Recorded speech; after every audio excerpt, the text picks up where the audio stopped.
देखा भाई, जिंदगी में कैसन को परिस्थिति आ जाओ चाहे कैसन को माने दिक्कत हो, जाना काम में तू हाथ डाल दे बड़ा, ओकरा से पीछे मत हट। पीछे हटवा तो बहुत पीछे चल जाएगा, जानला।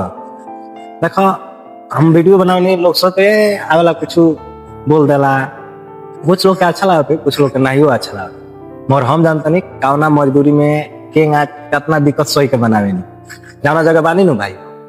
ये जो कैमरा मैंने वीडियो बनावो अलाउ नहीं है कोनो एरिया में।